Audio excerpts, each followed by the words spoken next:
میں رکھا، جو چیزیں اس میں سے رہ گئی تھیں وہ ضمن ساری کی ساری باتیں آج اس درس میں آ جاتی ہیں۔ اس لیے بڑی توجہ کے ساتھ آپ نے گزارشات کو سننا ہے، اور جہاں پہ ہم سبھی کی کمی کمزوریاں موجود ہیں ان کو ہم نے دور کرنے کی کوشش کرنی ہے۔ اچھے اخلاق کو اخلاق حسنہ اور برے اخلاق کو اخلاق رذیلہ کہتے ہیں۔ اس کو اور زیادہ سادے لفظوں میں اگر بیان کیا جائے تو یوں کہہ لیں کہ اچھی عادات کو اخلاق حسنہ اور بری عادات کو اخلاق رذیلہ کہتے ہیں۔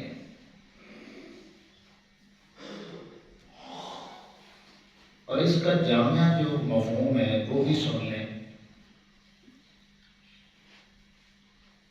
کہ ایسا قول و فعل، قول بات کو کہتے ہیں اور فعل عمل کو کہتے ہیں، ایسا قول و فعل جس کے کرنے سے بندے کو کم از کم اپنے آپ کو یا دوسروں کو فائدہ ہو جائے، وہ اخلاق حسنہ میں داخل ہے۔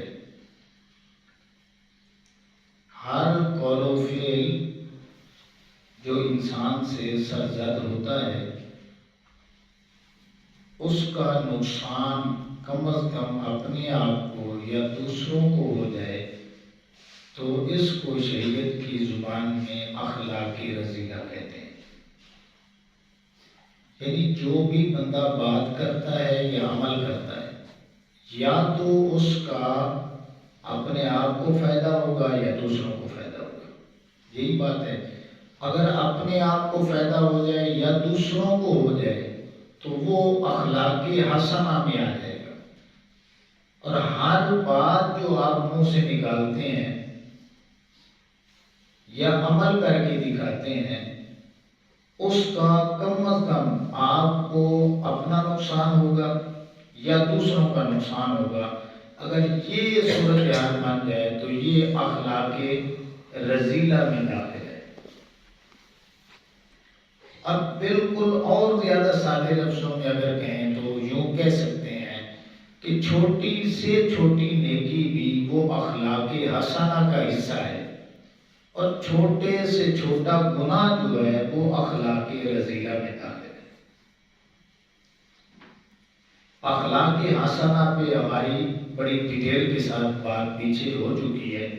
یہ اخلاق رذیلہ میں کیا چیزیں آتی ہیں، یہ سوال ہے۔ تو جواب یہی ہے کہ جتنے بھی گناہ کے کام ہیں، جتنے بھی چاہے چھوٹے ہیں یا بڑے ہیں، وہ سارے کے سارے اخلاق رذیلہ کا حصہ بنتے ہیں۔ جس طرح ہر چھوٹی سی چھوٹی نیکی جو ہے وہ اخلاق حسنہ میں آتی ہے اور شریعت میں اس کا درجہ ہے، اس پہ اجر ہے، ثواب ہے، اسی طرح جب انسان اپنے قول و فعل سے اپنا یا دوسروں کا نقصان کر لیتا ہے تو وہ اخلاق رذیلہ میں آتا ہے، اور پھر اس کا بھی شریعت میں کوئی نہ کوئی درجہ ہے اور کوئی نہ کوئی نام ہے اس برائی کا، اور پھر اس پہ جو گرفت ہے، عذاب ہے، اللہ کی پکڑ ہے۔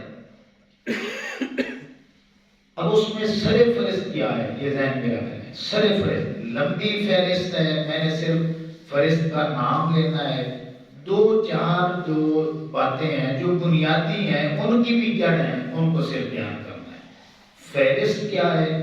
پہلے نمبر پہ جھوٹ، پھر چغلی، غیبت، بہتان بازی، بد کلامی، بد زبانی، اور پھر ملاوٹ، دھوکہ دینا، گالم گلوچ، اور اسی طرح رشوت، سود، جوا، شراب، زنا، بدگمانی، یہ ساری چیزیں اخلاق رذیلہ میں آتی ہیں۔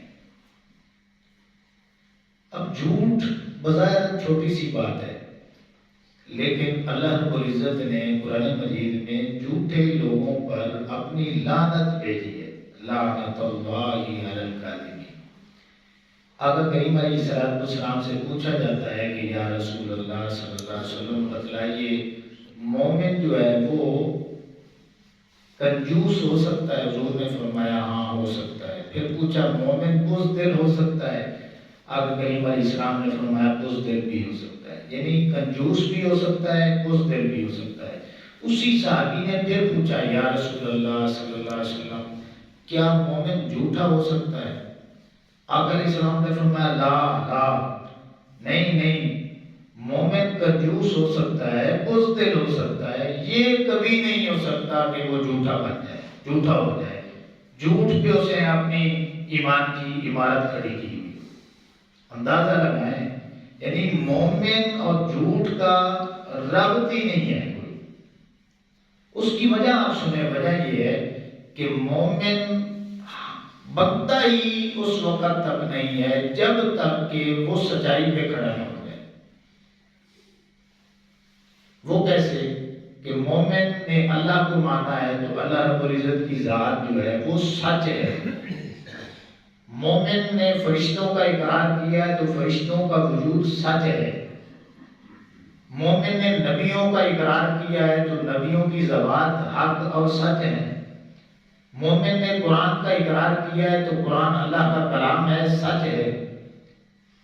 مومن نے جو دین مانا ہے، شریعت مانی ہے، دین مانا ہے، دین کے آگے ایک ایک چیز کو مانا ہے، جنت دوزخ کو مانا ہے، تو یہ حق ہیں، سچ ہیں۔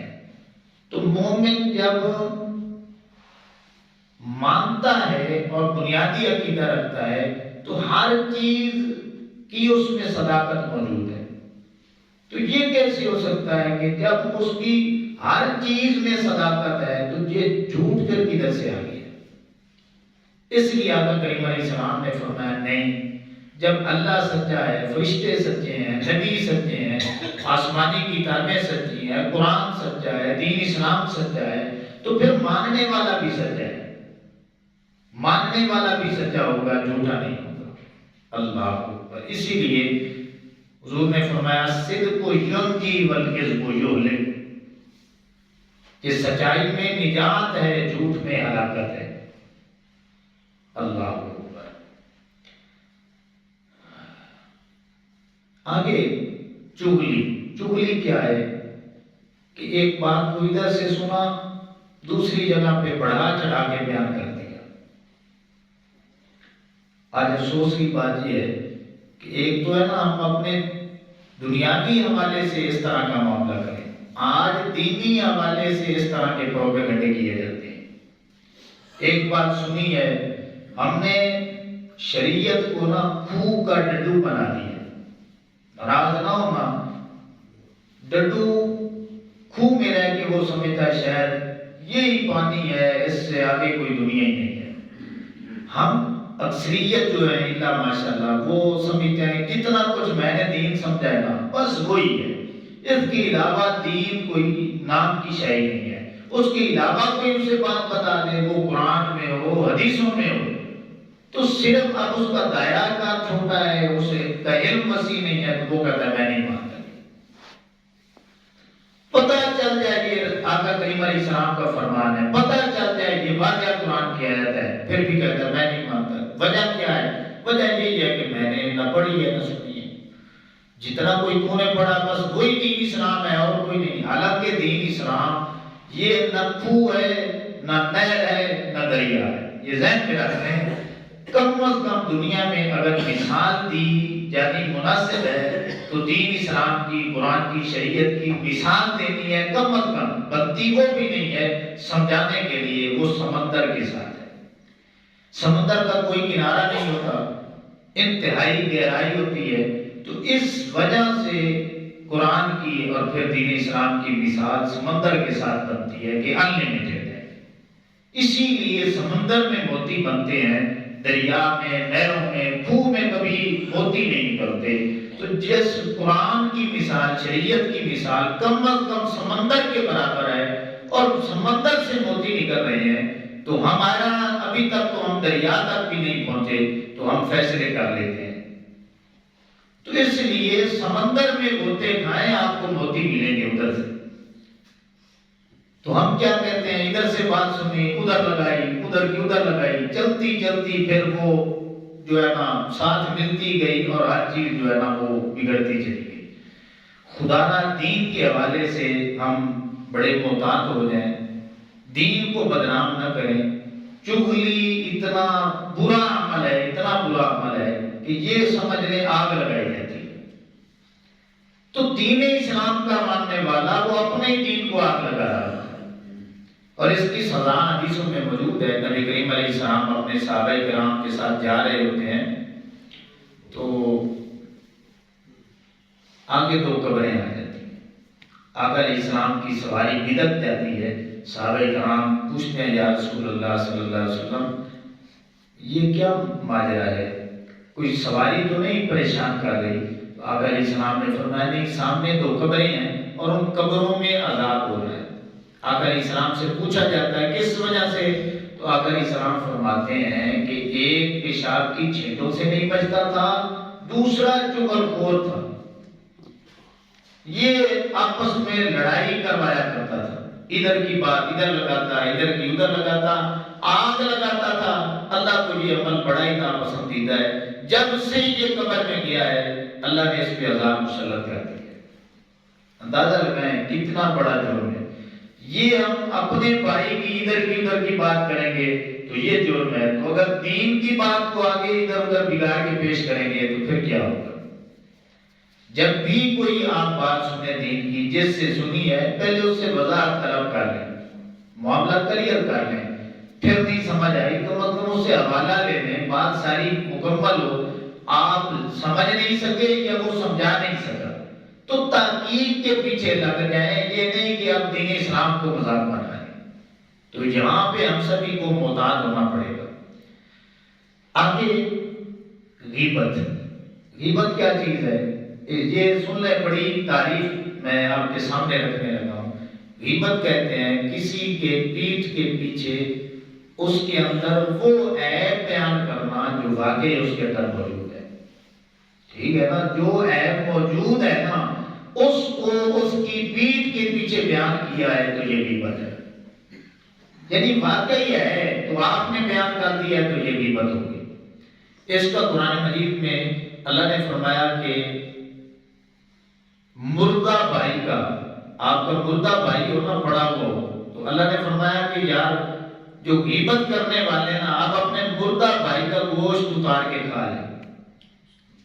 یہ نہیں نہ کرتا، اللہ فرماتا ہے اگر نہیں کرتا نا تو پھر غیبت بھی چھوڑ دے۔ اندازہ لگائیں کہاں تک بات ہے۔ اگر بہتان ہے، بہتان بازی، اگر مسلمان بھائی کے پیٹھ کے پیچھے وہ بات کی جائے جو اس کے اندر موجود ہو تو وہ غیبت ہے، اگر موجود ہی نہ ہو تو آپ نے کر دی ہے تو پھر یہ بہتان کر دی ہے۔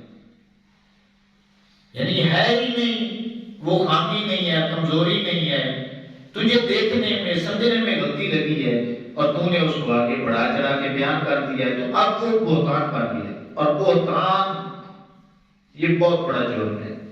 اللہ نے گناہ کبیرہ کے ساتھ بہتان کی تشبیہ دی ہے اور اس کو بیان کیا ہے، ان ھذا بہتان عظیم، کسی پہ بہتان لگانا یہ تو بہت بڑا جرم ہے۔ اللہ اکبر۔ پھر ایک ہمارے اندر مرض ہے بدگمانی کی، بدگمانی یہ بہت مسئلہ ہے۔ یہ میاں بیوی میں ہو جائے تو طلاقیں ہو جاتی ہیں، اولاد کی ماں باپ کے ساتھ بدگمانی والا معاملہ ہو جائے تو شک شبہات کو یہ چیز جنم دیتی ہے، لڑائیاں ہوتی ہیں۔ معاشرے میں عام ہو جائے تو پھر وہ معاشرہ جو ہے ہر شخص شکی بن جاتا ہے۔ تو اس لیے بدگمانی کے متعلق اللہ نے سورہ حجرات میں فرمایا کہ اے ایمان والو بدگمانی سے بچو۔ اکثر بدگمانی اسم گناہ ہے، یعنی خود ہی پلاننگ بناتے رہتے ہو، فیصلے کرتے رہتے ہو، کسی کے متعلق فیصلہ نہ کرو، اس کے ساتھ بات کرو، بیٹھو، گفتگو ہو، کوئی نتیجہ نکلے، آپ بھی صاف رہو، دوسروں کو بھی صاف رکھو۔ تو اس لیے اللہ نے فرمایا کہ خود کھچڑی نہیں پکانی، آپ نے بالکل اس کو اینڈ تک بات کو لے جانا ہے، اور جب نتیجہ نکل جائے تو پھر آپ نے اندر سے صاف ہو جانا ہے، دوسروں کو بھی کلیئر کر دینا ہے۔